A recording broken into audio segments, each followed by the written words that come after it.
In the last video, we learned how to move our Firebase configuration to an env file and keep that env file out of our source control. In this video, we're going to refine our deploy procedure so that we can account for the fact that now we have these env, these environment variables that we need to also configure on our server. Because when we do a deploy, this env file is not going to come along for the ride. So we're going to have to log into vercel's user interface to enter these for our different environments. And that's going to look something like this, where if you go to one of your projects, like previously when we learned how to deploy to vercel, it was when we were using React to make a quiz game. We deployed. I'll make sure that that video is linked to remind everyone the procedure. But once you deploy, you can go into your settings tab, go to environment variables, and you can configure production, preview, and development, where each environment can have its own set of environment variables.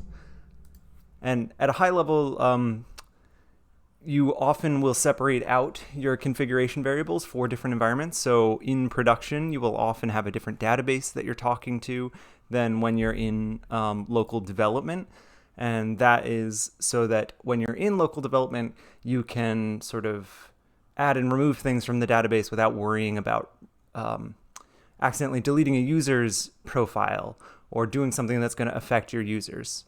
So production would be the version that people are actually interacting with live that you have deployed.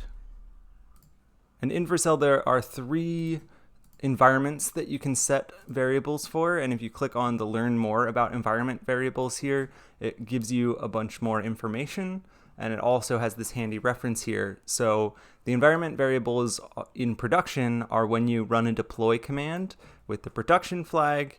The environment variables for preview are when you just run a normal deploy without specifying that it's production. By default, these are considered preview deployments.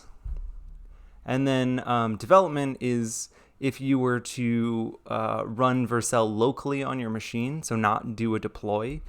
This can bring in those environment variables that you configure there. So we're not doing local development with vercel's tool. We are using Create React App directly when we're doing our local development. So we only need to set the configuration environments in this class for production and preview. But just be aware that you can also set them for development. So I'm going to go through this with the most recent version of the movie rating app that I have on my machine. And you can do this with any version after you've set up your env file. And the process, we've done this before, but I'm going to go through it again really quickly. So the first thing you want to do is install vercel globally on your machine. When you install globally, instead of going into node modules here within a project, it goes onto your machine with one copy of vercel. If for some reason you can't install globally or don't want to install globally on your machine, anytime I use vercel in this demo, you can run npx vercel instead. So once you've got it installed globally, you will do vercel login or npx vercel login, and this will prompt you to check your email, make sure that you're logged in. I've already done this, so I'm not going to log in here. Once you have logged in, you can run vercel, which makes sure that you are in the root of your repository here, which is the place where the package and package lock and readme are. This is going to detect that this has not been set up already as a vercel project and ask you if you want to set up and deploy it. So I'm going to say yes. I'm going to choose my account. I'm going to say no, I want to create a new project here. I will name it Firebase Movie Rating App. The directory in which my code is located is the root of this directory. That is what // means here. So this is pointing to my current location, which is set up to be Firebase Movie Demo Deploy. So I'll just hit enter here. It's going to detect that this is a Create React App project, and so it will find our build command. It will recognize the output directory, and because we haven't configured any of these in this project, we don't have to change anything here. So we can just say no, don't override the settings. It's going to start deploying, and I can open this up in my browser to watch it deploy. So this is building. It's doing our normal build command, npm run build here, and going through installing all the packages and then building the project. If I flip back, we can see in the project that there is now a vercel folder, a .vercel folder, which has a project.json. This is how the vercel command line tool is able to detect, where this project points in my vercel account. So we need that in here. We don't want to delete that. And it also goes ahead and updates our git ignore to add that vercel folder to be ignored, because that doesn't need to be added to our source control, added to GitHub. So if I flip back, this is still building. It's probably going to take another minute.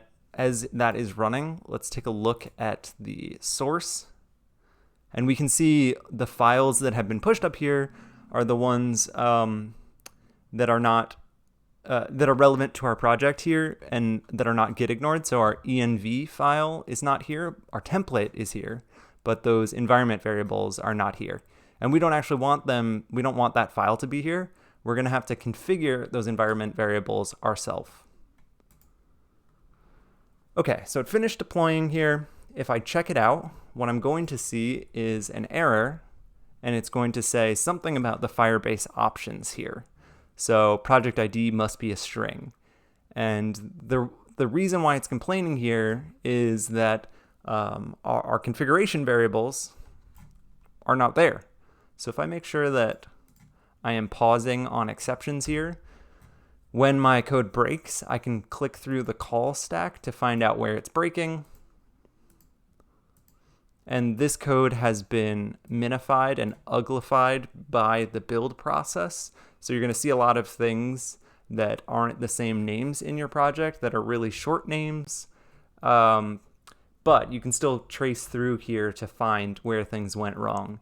So here I can see in firebase.js, this is where things went wrong. And it's because these config variables, process.env.react app API key, those aren't there.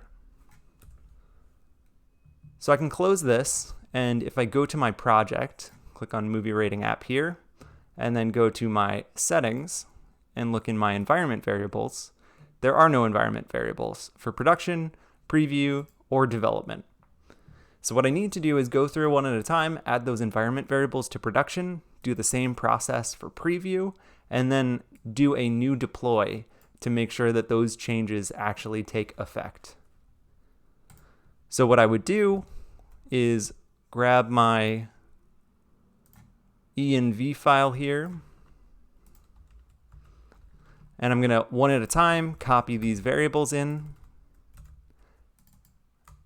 And I don't need the quotation marks here around each of these values. So I'm just pasting in the key without the quotation marks, hitting add. That will add it, and it encrypts it as it is added. So I'm going to pause the video for a second while I add all of these to production and preview. You can also add them to development, but since we're not doing local development, you don't need to add them there. So I'll pause them. I'll be back. I'll pause the video. I'll be back in a second. Okay, and I'm back. So all I did was copy and paste all of those environment variables and their values here into production and preview. I left deploy blank. And as you're doing this, you want to just be extra careful that as you're pasting them in, you're pasting in the right things, that the name and value exactly match. And once you've done that, you can do a new deploy. So I'll come back in here. I will run vercel. This is running a preview deployment, so it will be using those preview variables that I've set up. Close some of these tabs down. So this is going to take a minute or two to build, so I'm going to pause the video while that's happening. And that finished. So now that it's done, I can go to this preview deploy link or click the visit button to check it out, and we can see that we're live here.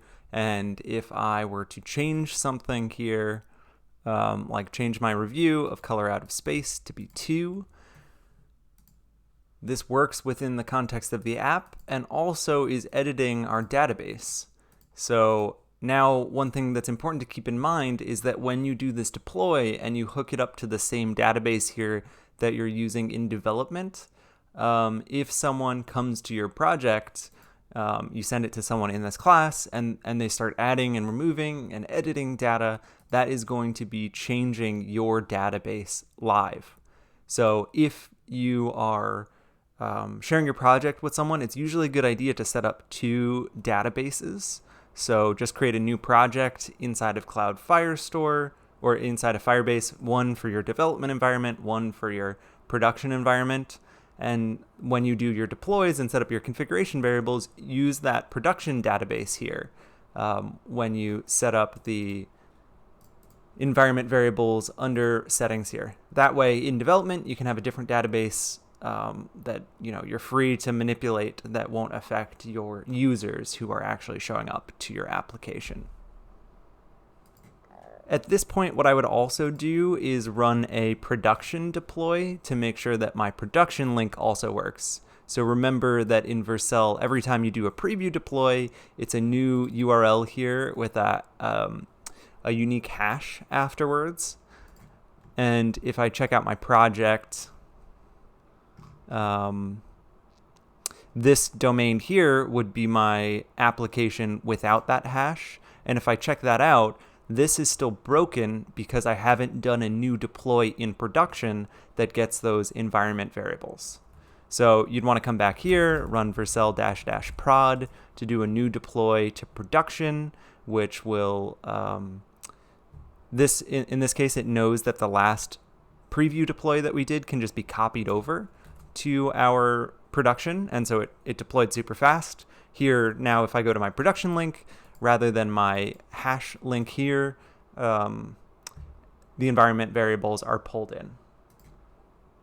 And the last thing they'll leave you with is troubleshooting. So if you run into problems here and your environment variables are not being pulled in, then the process that you can go through, you could open up your debugger and search for this Firebase file, throw a breakpoint in here,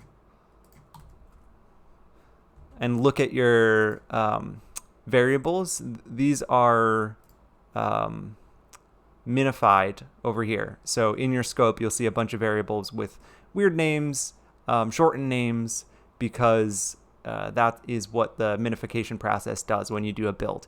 It tries to minimize the amount of code that needs to be sent to the browser for the code to run.